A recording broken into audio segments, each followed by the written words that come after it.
merci d'être là. Je tiens premièrement à remercier tous les organisateurs de cette journée scientifique, ainsi que toutes les personnes qui m'ont aidé à la réalisation de ce travail qui faisait partie de ma thèse, dont le docteur Louis Kébéron, qui a encadré le travail. Donc l'intitulé, c'est Enquête de santé en milieu isolé chez les personnes travaillant en milieu isolé en Guyane. Donc pour resituer, la Guyane, c'est un environnement avec un climat qui est équatorial, donc chaud et humide, avec une couverture qui est forestière, très principalement forestière, avec beaucoup de rivières, de fleuves, de lacs et très peu de routes à l'intérieur. Il y a une densité de population qui est faible, ce qui va faire possiblement des complications par rapport aux différentes pathologies, parce qu'il y aura des difficultés à trouver de l'aide sous forme médicale, sous forme de pansements, de désinfectants, de choses comme ça, lorsqu'il y a des accidents qui surviennent dans ces milieux isolés. Il y a également une dangerosité qui est perçue comme importante à travers les films, à travers les différentes anecdotes, les livres. Et finalement, donc, il y a pas mal de gens qui vont quand même travailler dans ces milieux qu'on peut catégoriser comme isolés. Et qui vont donc être exposés à ces dangers. Le but de l'étude va être d'évaluer à la fois au niveau de la fréquence et de la gravité ces différentes atteintes. L'étude s'est passée en envoyant un questionnaire en ligne à différents organismes qui avaient des gens qui intervenaient sur ces environnements-là, donc des organismes naturalistes, scientifiques, protection de l'environnement, tourisme. Les militaires ont été exclus parce qu'on leur associait des pathologies un peu plus tournées vers la traumatologie et peut-être aux entraînements qu'ils peuvent avoir. Et les orpailleurs et les populations locales n'ont pas été sollicités non plus parce qu'on voulait avoir des gens qui avaient quand même une capacité de consulter facilement un médecin pour avoir des diagnostics assez précis. Vous avez là un exemple, un extrait du questionnaire avec les différentes atteintes sur la gauche. Les gravités qui sont notées au milieu par ordre croissant de gravité, et puis à droite le nombre de survenues d'une pathologie. Alors on ne peut pas demander à une personne de dire exactement j'ai eu 11 fois telle maladie ou telle maladie. Donc c'était 1, 2, 3 et plus. Alors au niveau on a eu 92 réponses complètes, avec une grande majorité d'hommes. 64%, une médiane d'âge qui était élevée par rapport à la moyenne d'âge de la population guyanaise, à savoir 38,5 ans. Une médiane de présence de 7 ans, ce qui était un peu élevé par rapport à ce qu'on s'attendait à avoir. Et finalement, des séjours de plus de 2 nuits d'affilée en milieu isolé qui était la règle un peu, 77% effectivement correspondait à ces critères.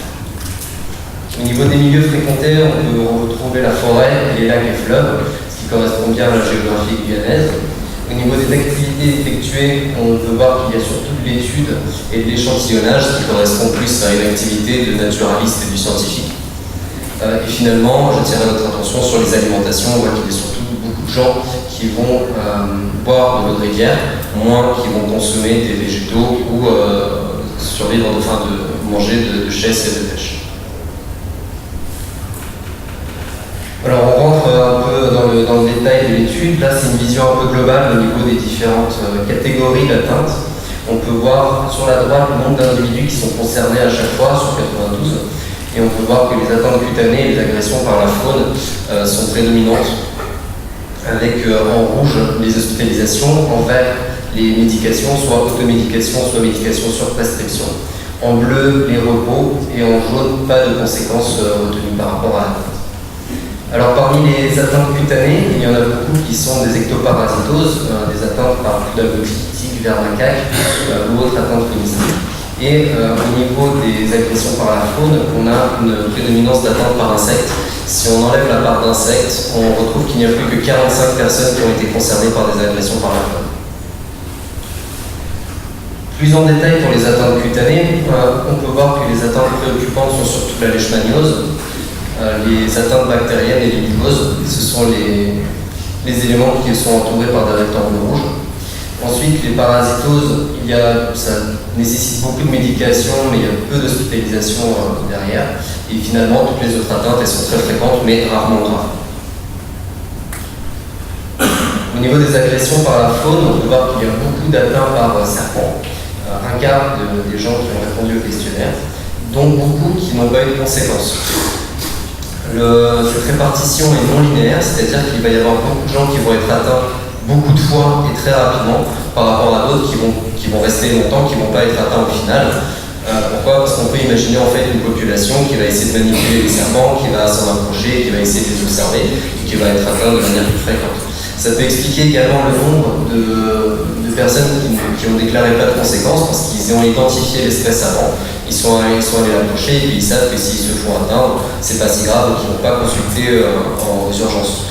Ce qui effectivement marque une discordance avec une étude qui a été réalisée au niveau des urgences auparavant, qui montrait qu'une grande partie des personnes qui venaient pour morsure de serpent ont au final été hospitalisées.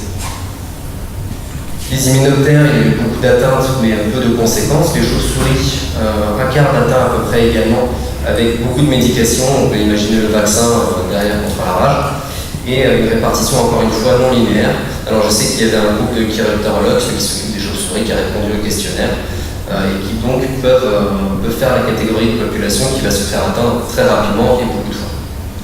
Les scorpions, il y a pas mal d'atteintes, mais au maximum des automédications. Encore une fois, une discordance entre ceux qui viennent aux urgences, qui sont souvent médiqués ou alors qui restent, et ceux qui juste ont été piqués dans la nature, qui ont peut-être identifié que ce n'étaient pas des pinces fines, et donc du coup savaient qu'il n'y avait pas beaucoup de conséquences néfastes par rapport à ça. Finalement, les phlébotomes, il y a beaucoup d'hospitalisations qui ont été recensées, mais ce sont des hospitalisations qui sont surtout rattachées à la leishmaniose, dont les phlébotomes et le vecteur, avec ça montre surtout que les gens ont connaissance de ce lien entre le phlébotome et la leishmaniose. Au niveau de la traumatologie, des agressions, on peut voir que les atteintes préoccupantes sont surtout les entorses, les chutes, les fractures et les traumatismes oculaires. Et le traumatisme oculaire étant surtout des éléments qui sont isolés, pas de chance, la personne s'est blessée, etc., mais il n'y aura pas de récidive là-dessus. Alors que les chutes, ce sont plutôt des gens qui chutent plusieurs fois. On peut imaginer des gens qui vont dans les arbres pour faire de l'échantillonnage, pour faire un peu d'élagage, des choses comme ça. Ensuite, les maladies étoilées, c'est ce que j'ai appelé tout ou rien, c'est-à-dire soit ça fait très peur, soit ça fait très mal, mais il y a un peu d'entre deux. Par exemple, un arbre qui tombe, on imagine s'il tombe un peu à côté ou alors sur la personne, voilà, ça n'a pas du tout les mêmes conséquences. Donc il y a les accidents de pirogue, les accidents de la route, les chutes de branches, d'arbres, les agressions qui appartiennent à cette catégorie. Je demande de retenir qu'au niveau des agressions armées, il y a 6 personnes qui ont relaté aucune conséquence, mais comme on va voir plus loin, il y a aussi une autre partie de la population qui du coup est décédée de ça. Et au niveau des armes blanches, il y a de nombreuses atteintes, avec possiblement une population à risque. On peut penser aux chasseurs et aux pêcheurs qui vont se couper lorsqu'ils vont faire les manipulations derrière. Les infections autres, on peut voir qu'il y a beaucoup de dingue, de paludisme. À noter le paludisme avec une incidence qui a chuté par un facteur 13 en 7 ans, et qui sont non spécifiques au final de milieux isolés. Les otites, qui sont le plus souvent multiples avec des gens qui vont récidiver, qui vont refaire des otites. Et finalement, le chikungunya et le zika qui correspondaient à des épidémies de l'actualité. Dans les autres atteintes, on a les atteintes pulmonaires qui sont surtout bactériennes et fièvre Q, avec un ratio qui respecte en fait d'autres études qui ont montré auparavant un ratio de 1 quart qui ont nécessité quand même de la médication ou de l'hospitalisation systématique. Ensuite, les atteintes digestives, elles sont fréquentes dans leur ensemble, sauf les atteintes bactériennes. Elles sont très demandeuses de médication. Il y a une part parasitaire importante, et rappelez-vous, il y avait beaucoup de gens qui buvaient dans les fleuves lorsqu'ils faisaient des séjours en milieu isolé. On avait un rapport significatif derrière là-dessus.